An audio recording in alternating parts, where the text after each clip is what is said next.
नमस्कार. मी खरं तर महाराष्ट्र राज्य सरकारचं आणि आपल्या राज्याचे यशस्वी मुख्यमंत्री आदरणीय देवेंद्र फडणवीस भाऊंचं मनापासूनचं अभिनंदन आणि आभार व्यक्त करतो.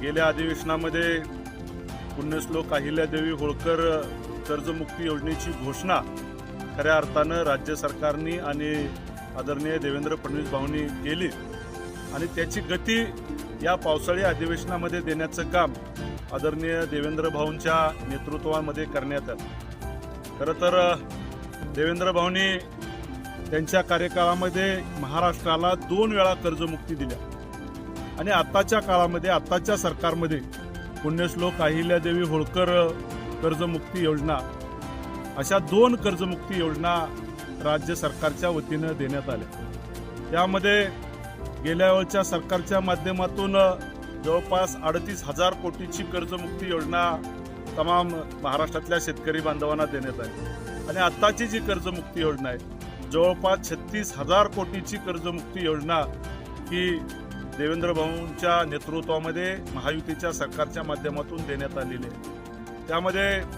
मध्यंतरीच्या काळामध्ये काही 2 त्रुटीच्या अडचणी होत्या. सातत्यानं आम्ही किसान मोर्चा म्हणून राज्य सरकारच्या निदर्शनास आणून दिलं, आदरणीय देवेंद्र भाऊंच्या निदर्शनास आणून दिलं की त्या त्रुटी आपण जर हटवल्या तर निश्चितपणे तमाम महाराष्ट्रातल्या शेतकरी बांधवांना जास्तीचा फायदा हा कर्जमुक्ती योजनेचा होईल.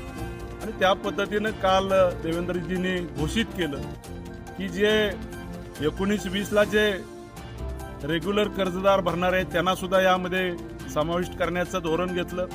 50,000चं जे त्यावेळेचं जे 50,000चा लाभ मिळणार होता त्या सर्व शेतकऱ्यांना आता 2 लाख रुपयाचा लाभ मिळणार आहे. अशा पद्धतीनं ज्या शेतकऱ्यांचं पीक कर्ज आहे अशा शेतकऱ्यांना 2 लाखापर्यंतची कर्जमुक्ती मिळणार आहे आणि सातत्यानं रेग्युलर कर्ज भरणारे शेतकरी आहेत अशा शेतकऱ्यांना 50,000 पर्यंतचं सानुग्रह अनुदान हे राज्य सरकारच्या माध्यमातून